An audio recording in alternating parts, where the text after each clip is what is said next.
Welcome back, guys, to another video brought to you by your one and only literary pharaoh. I'm on the road, and I just wanted to talk about some things that were on my mind. I think that this political season is telling on how the controllers, operate and what they think about us in terms of our capacity to think, in regards to our cognitive skills. These political commercials that keep coming on about vote for this candidate because this candidate doesn't want to increase teacher pay, or this candidate doesn't want to do this. The political sphere has nothing to do with the way that our society is ran. Against popular belief and against popular rhetoric, it doesn't. What happens, the societal constructs that we have and the processes that we have in place and the systems that are pushed forth in this reality that we live in has nothing to do with politics. Politics has no power. Politics is just a stage. You may be asking the question, like, literary pharaoh, why? What do you mean? I thought that politics, people vote and people put certain legislation into effect, and certain laws are written, and laws drive the processes and the systems. Well, you're sort of correct, but you're more incorrect than you are correct. The only reason why new laws are put forth is to put a tighter grip and control on the masses. Whenever a new law is put forth, it comes towards the people as a Trojan horse. And you may ask, what do you mean by a Trojan horse? If you understand the mythical story about the Trojan horse, is the giving off, is a person giving you a gift or giving you something that's perceived as a gift from your end, but in actuality is a trap. It's a tool used for your own destruction. Ultimately, subsequently, demise occurs as the aftermath on your end, and the victor goes to your perpetrator. A Trojan horse is something that's sold to you, commercialized and advertised as something that's great, where in actuality, it's far from that. It's for your own destruction. It's analogous to the medical industry. They tell you certain things are supposed to be put inside your body to make you feel better and to make you healthy and to put you at 100%. That's what's sold to you. That's a Trojan horse. And you think that the medical industry has your best interest at heart. You imbibe upon their philosophy, their medical philosophy, and then you take what they give you, whether it's injections, whether it's pills, whatever it is, whatever you do, you take it, and psychologically you feel like you've gotten better. That becomes your placebo. You may start feeling better, but the reality is that you've just ingested a toxin, and it's only going to ruin your biochemistry. So that's just an example of what a Trojan horse is. It's when something is sold to you or something is provided to you, either as a peace offering to say, hey, it's a truce, I'm giving you this, we're all good, we're not going to fight anymore. But then immediately you turn your back. In that one moment when you let your guard down, you're attacked by the one who came to you with a peace offering, or the person that sells you something in your time of need as the remedy or the ultimate elixir to your problem, to your dilemma. So one thing we have to understand here is that politics is the same way. They sell false hope to all of you guys that are listening in. And I know it's hard because every channel you turn to is talking about politics. They're talking about the voting. They're talking about the presidential candidates that are running for president. And sometimes you can't help but to get involved. But you can help it if you tune off from the programming. And it's exactly what it is.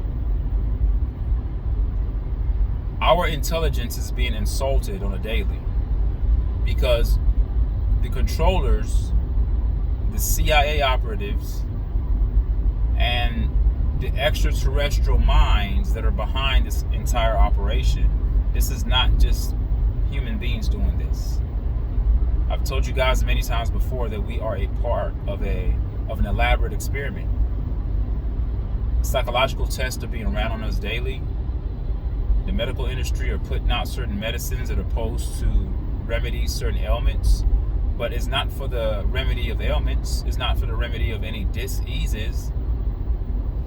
The side effects is what you're taking those medicines for.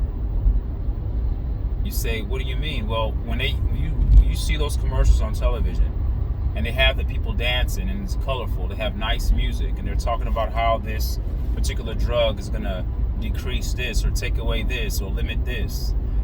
And then a few seconds later, they're rattling off all of these side effects. And they're telling you that consult with your doctor first. Don't take this if you're pregnant. Do this if you're taking other medications. See this, do this, do this. This can cause death, vomiting. And I'm like, whoa, headaches, cancer. That's what they're giving you. They're telling you what they're giving you, but they call it side effects. It's a play on words. It's called legalese. They use the terms of legalese. Legalese is a manipulative English language. It's an English language, but it's called legalese because it's twisted up in manipulative means, and it has a decorum of manipulation that's attached to it. So lawyers love to use legalese. When you sign contracts, you're signing contracts underneath the information that's provided through you by the means of legalese. Okay? It's legal terminology because the society has made it legal, but it's only legal to your demise and to the benefit of your perpetrator.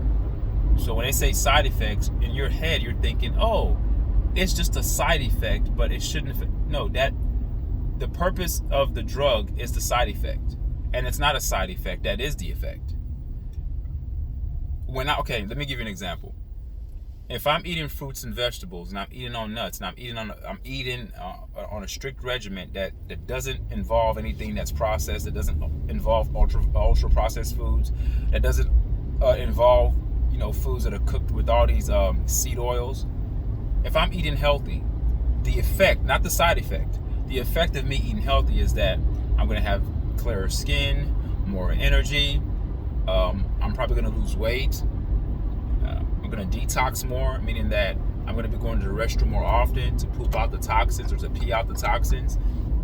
All those things happen. Those are the effects of eating healthy. Okay? There's no such thing as a side effect. The word side effect doesn't exist. Okay? When you take something, it either doesn't have an effect or it has an effect.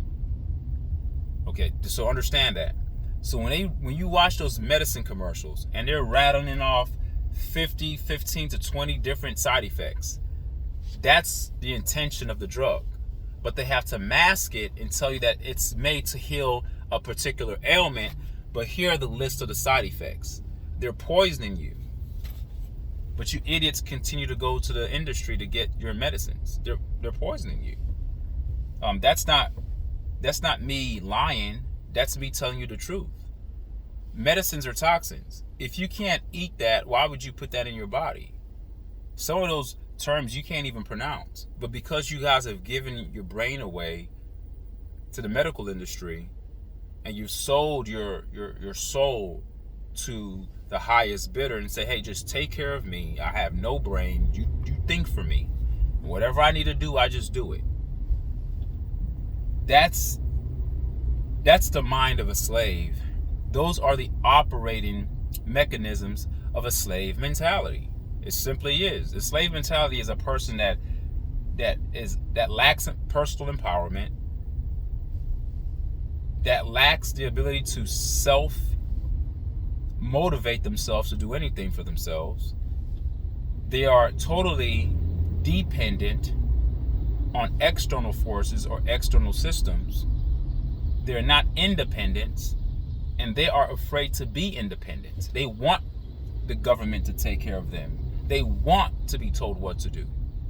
That's why I call people like that sheeples. Now let's get back to the political topic that I was talking about earlier. Well, they're insulting us because they think that they want us to believe that these politicians have powers to shape the trajectory of how society moves, or the way that society is going to operate, whether it's allowing transgender athletes to play in sports that are not their original gender. So let's say a transgender female that was born male but is allowed to play a female sport. Like, they use those emotional topics to get to you, and then you get emotionally involved, and then you want to pick a candidate that favors your philosophy, or favors your way of thinking. And then you think somehow, some way, that if everyone votes this direction, that's going to change the law that would allow, that this is just an example, a transgender female to play in female sports. That's the thinking. That's what they think is it, and that's what a lot of people think of. They think that if they do that, that's what's going to happen. That if they can get that outcome, if they can motivate enough people to go out there to those voting booths and vote for a particular candidate, whether the governor, a mayor, a congressman, whatever it is, that these things are going to change. You guys are all idiots. It has nothing to do with the politicians. It has everything to do with the bankers, the lobbyists and the bankers. Politics is bankrolled. They're owned by banks. There's no candidate that gets to where they want to get to without the money printers having a say-so in who gets there. Because they will not allow you to enact any policy. All right, they're not going to allow you to enact any policy that's going to go against their main line. The main line is money. But it's not because they love money. Money is a means of control. See, when you have so much money, money is irrelevant to you. Money becomes so highly inflammatory, or highly inflamed, or highly, just like you're talking about inflation, when the power of the dollar becomes diminished. Well, some people could be so rich that money doesn't matter to them, but they understand that money is a tool to control and oppress those who don't have it. So when I say it's about money, I'm not saying that these people want more of it. It's about money because they know that money is a way they can control you and us. Okay, so it's not about that. Some of these people who come on television, or some of these people who are the poster boys or poster girls, or the face of a particular movement, whether it's the transgender movement, LGBTQ, or whatever it is. Some of these people are paid actors. They come on, they talk about they did a sex change, and I'm not saying that the sex changes aren't real. Yeah, the sex changes are real. But you have to understand the way media works. They have to shape the minds of the people. They have to get certain people that are going to come out there and talk about it and say, hey, I did it. It worked for me. I have free will. I should be able to do what I want to do with my body. It doesn't matter if I'm of age, if I'm 7 years old and I'm born a boy, but I feel like I want to be a girl. I should be able to go to a hospital and get a doctor to change my sex if I want to. It's my right. I'm just giving wild examples so you guys can understand what I'm talking about. So they have people like that come on shows like CNN, come on shows like Fox News. Whether they're opposed to it or not opposed to it, it's all a divisive war with anthems and themes that are projected forth to discombobulate the minds of the people. Because when you're so scatterbrained and you don't know what's going on, this person is pro this person is con this, I think this, they think that. It's a dividing mechanism. If they can keep us divided on these frivolous topics, okay, they're frivolous because they're injected into society. The normal people don't want to do that. Like people, the average man, see, we are operating on outliers. You say, what do I mean by operating on outliers? Meaning that we're not operating on the constant. We're not operating on the average. We're not even operating on the norm. What we're doing, we're taking a couple of outliers and we're using that. We're using the exception to the rule as a means to drive conversations. So I'll give you an example. People who are for or against abortion. People who are for abortion will say, it's my body. I can do what I want to do with it. And then the people who are for that, they'll say, yeah, if I get raped, I shouldn't have to have the baby of the person who raped me. That's the exception to the rule. Most people who are having abortion, most women who are having abortions are not having abortions because they were raped. Now, there could be some medical reasons as to why they may be having the abortion. Maybe perhaps that the woman may be a high risk of dying if she has the baby, but those are rare occasions. That's not the norm. Most people are getting abortions because they don't want the baby. It's too expensive. I'm not ready to have a child.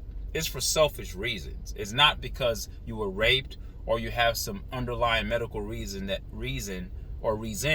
that puts you in a state of being at risk of dying if you have the baby. Those are rare, but those seem to be the topics that we run on. We don't focus on the norm, so we get distracted. Then the people who are against abortion are saying, no, that's a child, that you're killing life, which is true. And nobody wants to deal with that reality. They're just like, oh, no, it's my body, I can do what I want.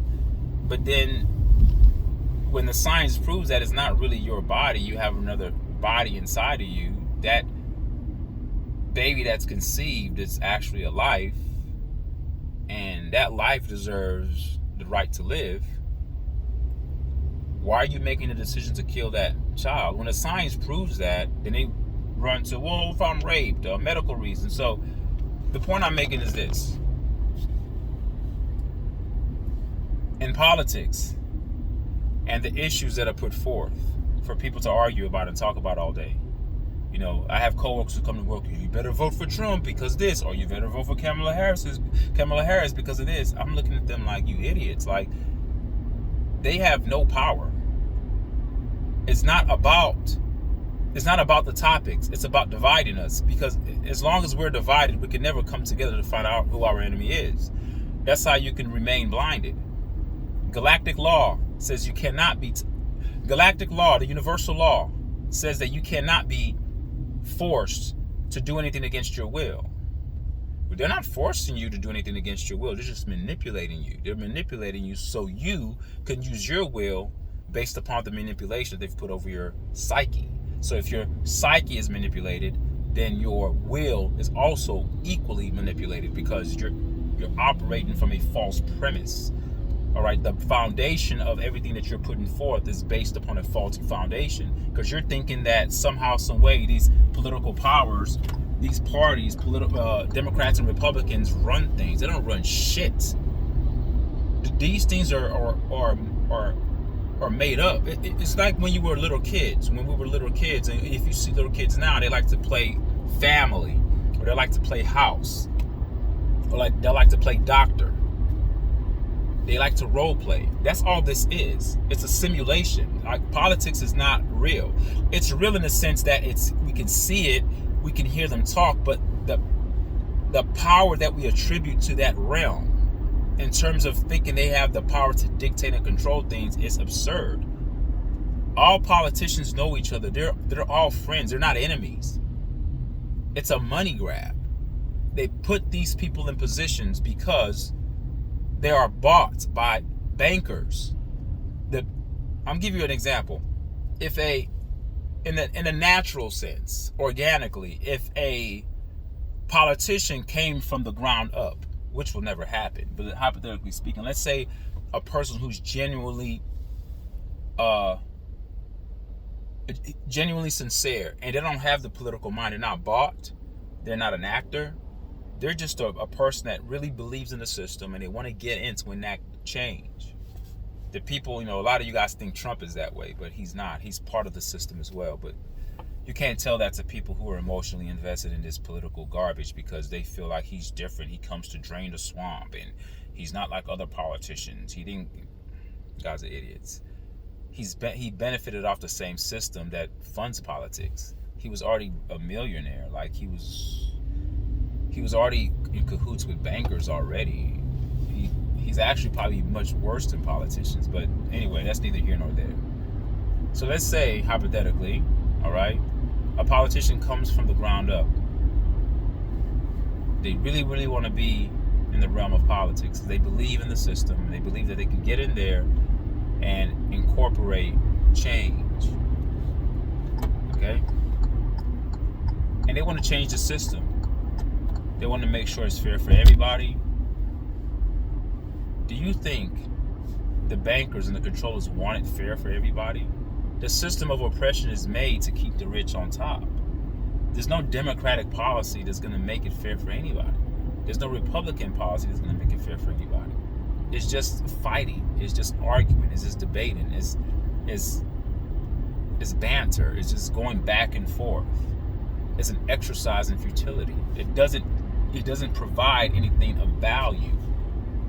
The only value that it provides is turning us. That's not even valuable, but it turns us into emotional sycophants, where we are bereft of any common sense, and we get sucked in to this cesspool of nonsense, and we walk around thinking, oh, this politician is going to do this. They're not going to do shit. If they enact any, now they can put out laws. They can do that. And to the layman, you're going to believe that, hey, this law was put out in 19 whatever or 2015, and it allowed this and that. But if you dig deeper, it's not about what the policy allowed or what the policy did not allow. It goes back, if you trace it, follow the money, you'll see why it's done that way. Politics is multi-layered and is multifaceted. What you're being sold, similar to those drug commercials, is not what you are going to get. What you're being told is not what's going to happen. Now, it will happen on the surface, but there's a deeper underlying motivation behind, all right,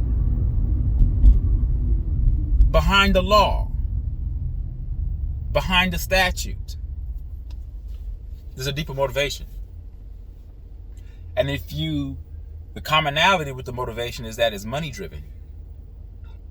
And in a way, it's still allowed to suppress and oppress in some kind of backhanded way. There's an extraterrestrial intelligence is attached to this system. It's not humanly ran. Because the reason why I know this is because too many Americans are emotionally sucked in where it has to be a trap. I've always been that way. I remember when I was in school, when there would be a fight in the cafeteria or wherever in the gym, all the kids would run towards the fight to see what's happening. I would get out of my seat and just walk the opposite direction. Like, all the kids are running in one direction, I'm going the opposite way. You say, literary fairy, why would you do that? Well, number one, I didn't want to be in that mess. Number one, I mean, just for practical reasons, but I just felt I've never been a person that moved with people. I always felt like if the majority of people are doing something, then there has to be one person to raise their freaking heads up and say, hold on, is this the right thing to do? When everybody was running to the hospitals to get those things that they stick in your arm, I was like, I started thinking, the world is not that easy. It's much more intricate and complex than what you think it is. When something, you ever heard the saying, it's too good to be true? That's a real saying. When everyone is doing something, you have to start to cultivate the mindset, all right? Start to exercise those emotional muscles, because emotion is muscular, even though it's ethereal in the sense of you can't feel it in the physical. It's not concrete, but in the abstract, you can work that muscle by exercising the mechanisms to help you think better. And even though you may not be the best thinker today, but you have to continue. You cannot run and do what everybody else does. When you do that, that means that you're allowing the masses to think for you. You're being influenced by what they call social pressure. That's what they call mass formation psychosis. All right? Where you want to please your oppressor. And because you lack the ability to think for yourself and you see the masses doing it, then you just follow. Mass formation psychosis. It's a psychosis. You're put into a hypnotic state. Everybody else is doing it, I'm gonna just do it too. So politics is a joke, and maybe it'll take some of you, maybe when you're on your deathbed, you'll look back and say, maybe that guy was right. No, it's not maybe, I am right. I don't vote. Give a freak about voting. I don't do any of that. The only thing I voted for, I only voted once in my life. I voted for my wife. I elected her. I chose her to be my wife. And I voted for my kids to accept them once they were conceived. My family is what I voted for. Everything else can go to hell. I can give a damn about anything else. The system is corrupt. So I'm not going to give myself or give my emotion into a corrupt system. People have an emotional attachment to certain religious figures. If they see Jesus on a building, they think that this building stands for something good. Do you know that those names are used to also manipulate you? Do you know that churches are nothing but a business? They have bills to pay. The preacher has to get paid because he's reading a book and making you feel good. He's motivating you, or he's giving you spiritual truth. Like, how can another person render to you spiritual enlightenment? The only person that can provide spiritual enlightenment to you is yourself. Is you, yourself, and yourself. Me, myself, and I. You ever heard of that? It's in you. You already have the light in you. You don't need an external person to give you the light. But we don't spend time in meditation. We spend time in going outward to seek externals. That's why we're in the position that we're in today. We're seeking politics to remedy us. We're seeking government to help us. We're seeking some external force or power that y'all call God to come in and save the day. And every time we're seeking externals, those who are in control play on our emotions, play on our desperate state and our desperate disposition. They play upon our vulnerabilities, and they construct systems to use those things to manipulate us. Whether it's religion, whether it's education. Because weren't we told that getting your education, you can be whatever you want to be? Education is the key. No, education is not the key. Education is a means to put you in debt, especially if you go to college. Now, if you public school, that's fine. The minute you decide to go to college and take out loans, and let's say you use loans for your 4-year plan to graduate with a bachelor's, be ready to pay hefty amounts of loans back with interest, to the point where your balance will be so high you'll never pay it in your lifetime. Or if you do pay it in your lifetime, you'll have to literally be a slave, and every dime you earn has to be thrown towards getting rid of that balance. They don't tell you that part though. They just tell you, go to college and you'll get a good job. That's not necessarily true. You could learn a skill, learn a trade, find out what the needs are in your society and work towards that. Just going to school and getting a degree doesn't necessarily grant you shit. It depends on what the degree is, number one. It depends on what are the demands of the society? What's the deficits? What are the voids? What's popular? What's trending? We know technology is trending. We know software programming is an important thing. We know that, writing, what is it? Coding. We know that coding is an important thing. Those are the things that you want to get into. All right. We know AI is the big push in 2024, 2025. So if you're going to go to college, get into those fields. All right. Get into the medical field if you want to, but be careful, because when you get out, you're going to have a lot of debt. They tell you lies. They've been doing it to us forever, but we can't wake the F up. We see it. See, it's really not that hard to think. Once you find out one mode of lies, that same mode applies to all reference. So they tell you, go to college, get a degree, you'll get a good job. You'll get a higher salary versus a person who didn't go to school, which is not true. There are many people who didn't even go to college. They went to a trade school, they learned how to do something, and they get paid very well.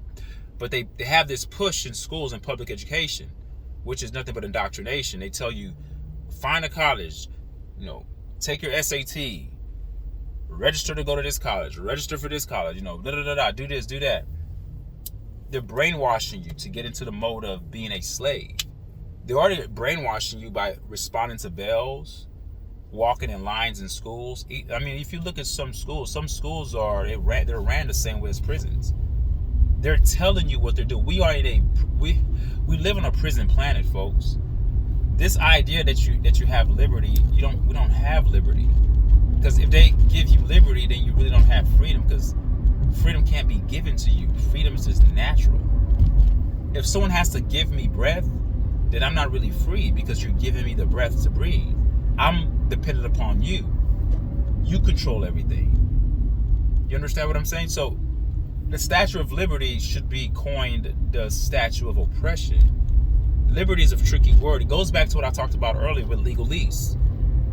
The English language is not really a language, if you understand what I mean. Like, it's not a language. It's manipulation. Like, English is manipulation because the wordplay.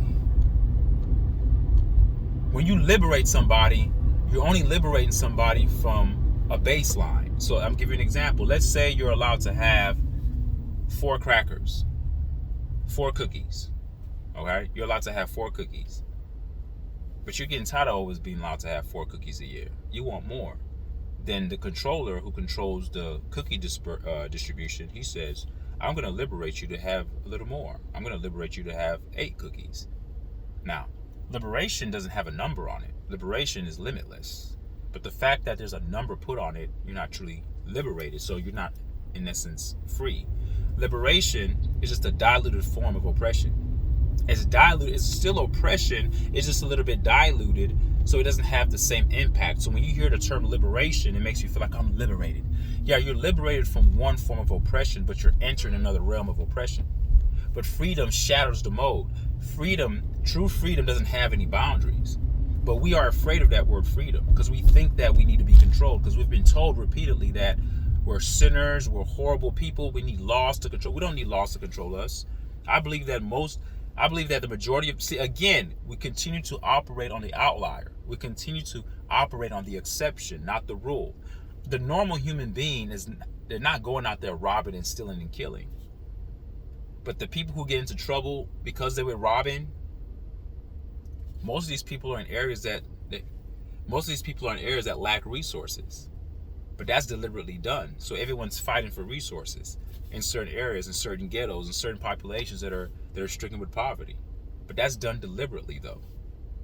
If an area has resources, then people won't steal. People are just trying to survive.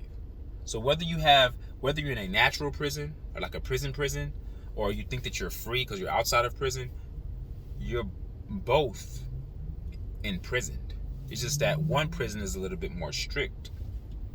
The other prison liberates you slightly. So even in the free world that we think we live in, there's still so much constraints that you are still oppressed and you're still a prisoner.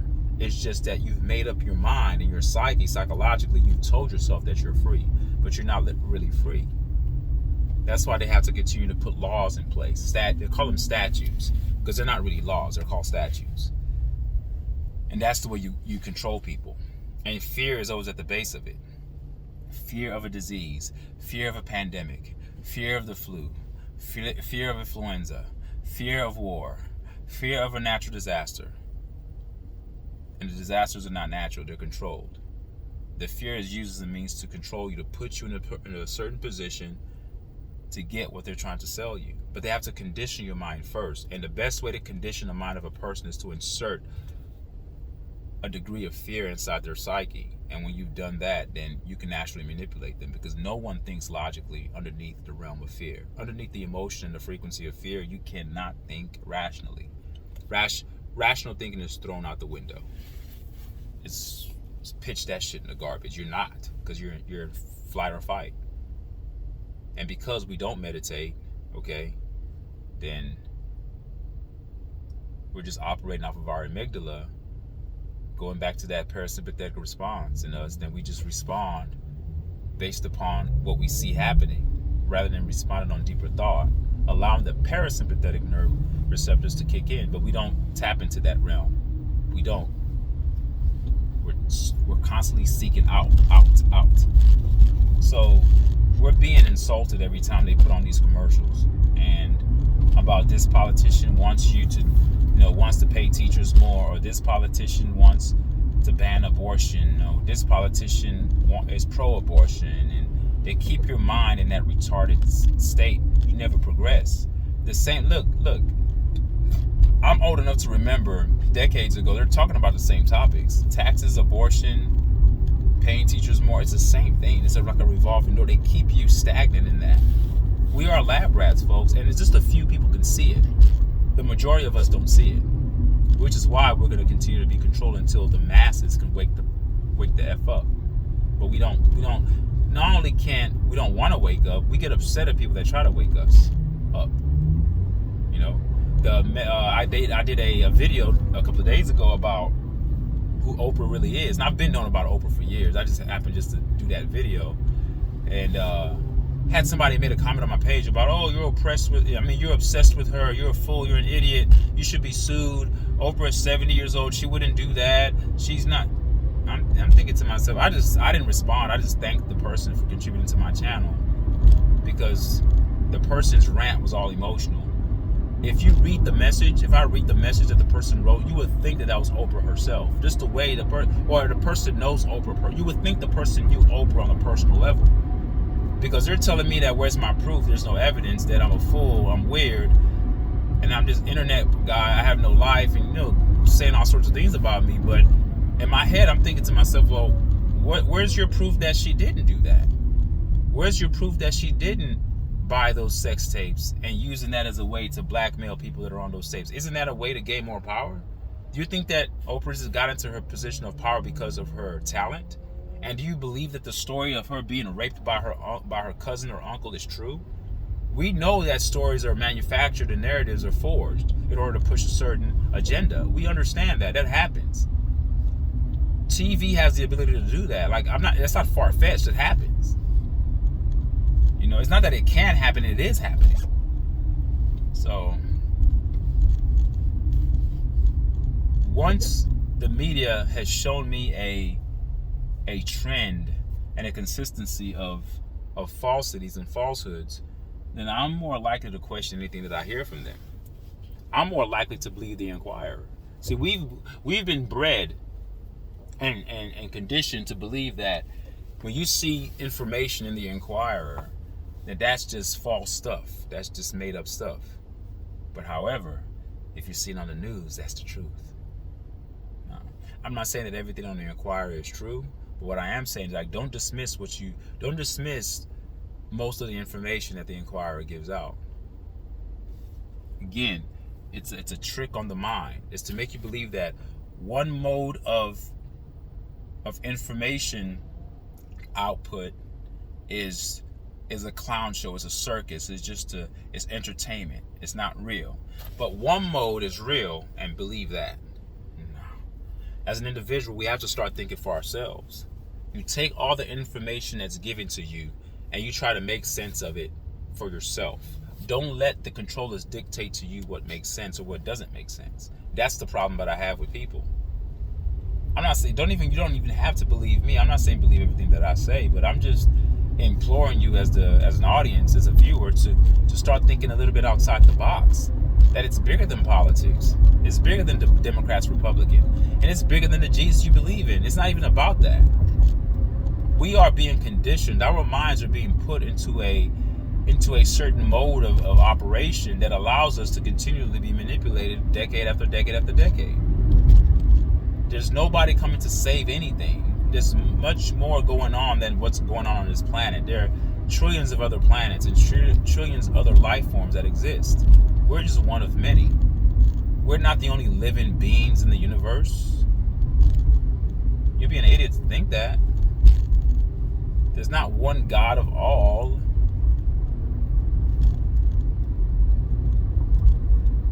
There's a force. There's a creative mechanism. There's a source, a vibrational source, a vibrational source, and a vibrational power, and a vibrational frequency that's allowed the simulation that we call the third dimensional reality to be what we deem it to be. There are other realities that exist. There are other realms that exist. There are other dimensions, up to 15. We are in the hellish dimension, which is why things operate the way they do. Third dimension is hell dimension. Look up Hawkins' consciousness scale. You know why it's a hell dimension? Because the emotions in this realm are hell emotions, or emotions that keep you in a lower vibrational state. Fear, shame, guilt. I'm guilty. I'm a sinner. I deserve to go to hell. I'm shameful because I'm not what I want to be. I'm in fear consistently because I don't know if we're in war or if a plague or some pandemic is going to hit me. I'm in fear because I'm worrying about my children. I mean, we're conditioned to live in a hellish state. So it's very difficult for us to think rationally because we're in hell. Yeah, you don't have to burn. You see, again, you guys get into the mythical, well, I'm not burning. I'm not burning in hell. It's not about you burning. It's about your faculties being burnt. You can't think clearly. You're consistently under fire. There's no peace within you. That's the hell that you're in. All right? So, guys, I'm going to leave it there. All right? Just in the video that I wanted to talk about. So don't get involved in this politics stuff. I was taking my daughter to track practice yesterday. We were pulling up to a middle school. You have all these people just surrounding the parking lot voting like dumbasses and just causing major traffic, thinking that their vote is gonna matter, not thinking that this shit is just a shit show, clown show. Welcome to the world of the insane.